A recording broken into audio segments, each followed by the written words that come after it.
بسم الله الرحمن الرحيم والصلاة والسلام على أشرف المرسلين. Mes chers collègues, mes chers confrères, chers frères et sœurs, mesdames, messieurs.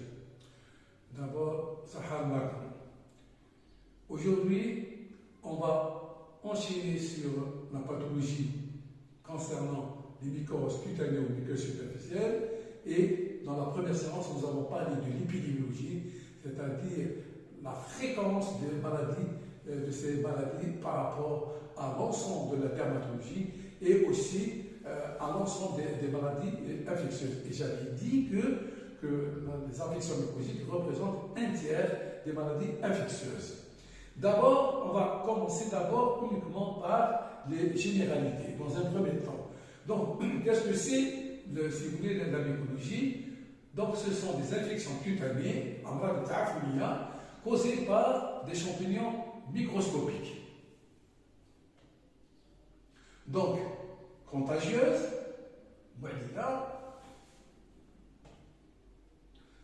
le plus souvent bénigne, donc le pronostic est bon, avec un traitement bien conduit, et seuls quelques champignons se comportent comme pathogènes vrais, tandis que d'autres sont opportunistes comme pathogènes. Certains champignons peuvent donner des maladies. Alors, on va voir. Alors, d'abord, le champignon. Il peut être saprophyte, c'est-à-dire il ne donne pas de maladie.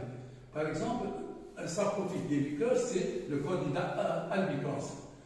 Par contre, il peut être pathogène, par exemple, le dermatophyte. Donc, les champignons saprophytes peuvent devenir pathogènes. Les saprophytes, c'est-à-dire ils peuvent donner pathogènes, ils peuvent donner la maladie. Mais à condition, bien sûr, que le terrain change. Quel est le type de ce terrain? Par exemple, il y a modification du milieu, du pH. Il y a une lésion, une restriction de la peau, une baisse de défense immunitaire et une modification hormonale, par exemple, au cours de la grossesse. Et il y a trois grands groupes de micro-organismes qui sont à l'origine des entités cliniques. On a les dermatophytes, on a les levures et on a les moisissures non dermatophytiques. Alors, aujourd'hui, si vous voulez, on va donc insister sur le Candida albicans, mais avant ça, qu'est-ce que c'est d'abord le dermatophyte? De façon générale, c'est un champignon filamenteux, kératinophile, c'est-à-dire au niveau de la kératine, c'est-à-dire ayant un tropisme, une prédilection préférentielle pour les phanères, la couche cornée. Ça, c'est un point important concernant le dermatophyte. Les levures, présentées essentiellement par le Candida albicans, c'est-à-dire c'est le Candida affectionnant la peau, les phanères et les muqueuses. Aussi, on a un agent qui est connu, c'est le Malassezia purpure, et c'est l'agent du Pseudomonas versicolor. Cette dernière, cette affection, elle est fréquente, je crois que c'est la plus fréquente. Et puis, troisième champignon, moisissures, qui sont responsables de certains onychomycoses, c'est-à-dire atteintes ingéales, ou même des mycoses invasives, et elles ne seront pas étudiées aujourd'hui. Donc, concernant, si vous voulez, les candidoses, ils peuvent donner des manifestations cliniques à type de mycose cutanée superficielle. Donc, les dermatophytes ou dermatophytes peuvent donner aussi des lésions, et aussi le Malassezia purpure qui peut donner comme pathologie le PV, le versicolor. Et aujourd'hui, on va parler des candidoses et pratiquement au niveau de la muqueuse buccale. Voilà, vous voyez dans cette photo le type de candidose ou de Candida albicans. Alors, la définition. Comment peut-on définir cette candidose? Infection très fréquente due à des levures opportunistes du genre Candida, et l'espèce albicans, le Candida albicans, est responsable dans la plupart des manifestations pathologiques chez l'homme. Le Candida albicans, il est saprophyte exclusif des muqueuses. Il n'est jamais retrouvé dans la peau saine. Saprophyte, c'est-à-dire il existe un état normal. Mais il peut devenir, j'allais dire, méchant, il peut devenir pathogène, il peut devenir la maladie, à condition qu'il y a des facteurs. Et quels sont ces facteurs favorisants? Il y a d'abord locaux, l'humidité et la macération, les détergents, les citrons et autres jus d'acide et eau sucrée, les pâtes sucrées, et pour les conditions des mains, et les dermocorticoïdes, il y a une baisse de l'humidité.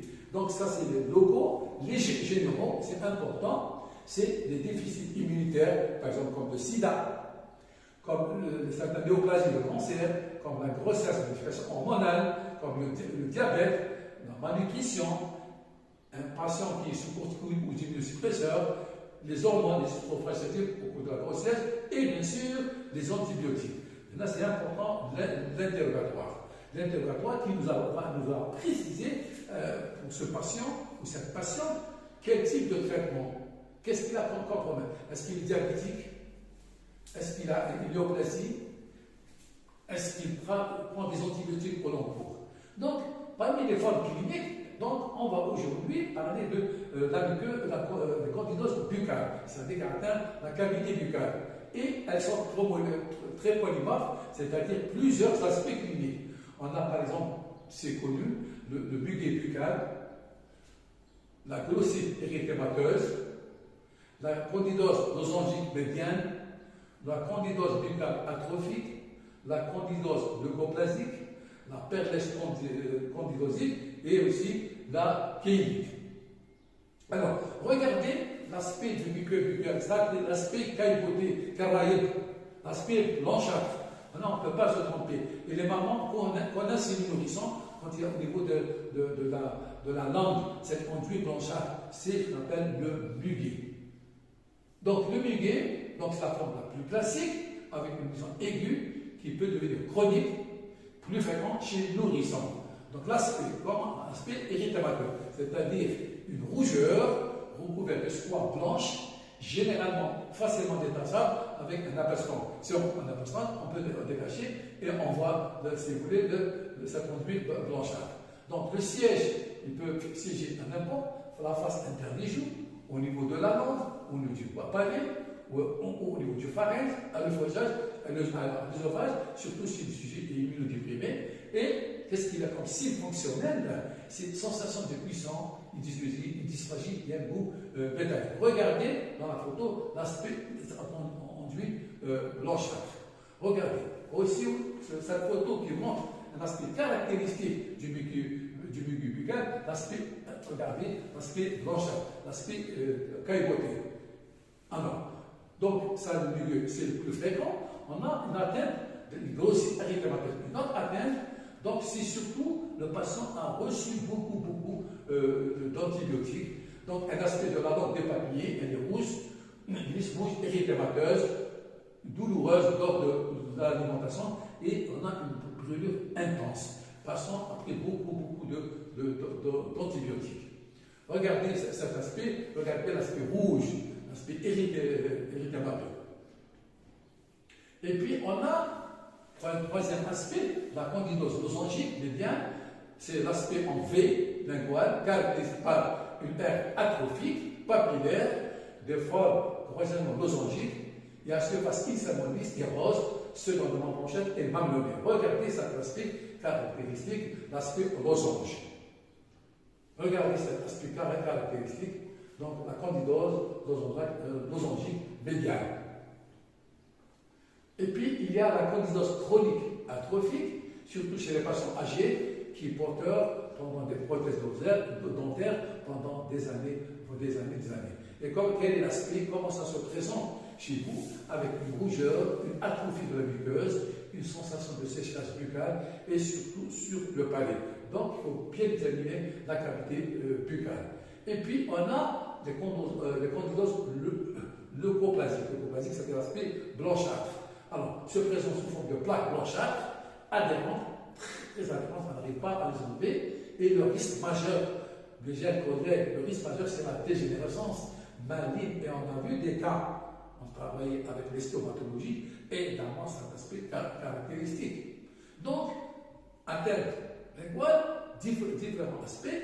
Et un autre aspect au niveau de la cavité buccale, c'est qu'on siège au niveau des commissures bacaires, qu'on appelle la perlèche candidosique. C'est-à-dire, ça débute par des petites lésions blanchardes qui deviennent érythématosquameuses et parfois croûteuses, et non-seulement des squames et des croûtes, mais à une surface rouge, légèrement hémorragique et parfois marquée par d'une ringade douloureuse. Donc, regardez, si vous voulez, regardez cet aspect atteindre vraiment la commissure labiale. C'est très douloureux et c'est très gênant pour l'alimentation. Regardez l'aspect caractéristique de la perlèche candidosique. Regardez différentes atteintes des lèvres. Regardez différentes atteintes. Là, par exemple, il y a une atteinte bilatérale. Regardez l'aspect érythémateux, l'aspect croûteux. Et puis, on a la kéylite, donc atteinte des lèvres. Kéylite candidosique, c'est un érythème, un œdème et une desquamation des lèvres, avec bien sûr sensation de tension, de brûlure et de picotement. Des ringades douloureuses peuvent se développer. Ça, c'est important, ça gêne énormément, et c'est affichant. Le malade est gêné. Donc, si vous voulez, je ne vais pas entrer dans les conditions génitales. Donc, pour vous résumer, le candidat albicans, il s'approprie de la muqueuse buccale, peut devenir pathogène, il peut entraîner beaucoup de maladies à condition qu'il y ait une modification aussi bien locale que générale, c'est-à-dire traitements locaux, immunodépressants, dermocorticoïdes, ou là, généraux avec immunodépression, ou là au cours de la grossesse, ou là prise d'antibiotiques au long cours. Donc, et le muqueux buccal, regardez, surtout chez les nourrissons, l'aspect blanchâtre, le blanchâtre caractéristique, connu chez les mamans et les nourrissons. Voilà, mes chers collègues, j'ai parlé donc uniquement de la cavité buccale. Dans les prochaines journées, on va parler des conditions génitales, et là, les conditions qui entreraient éventuellement dans les addictions sexuellement transmissibles et inscrites. Voilà, ça a encore.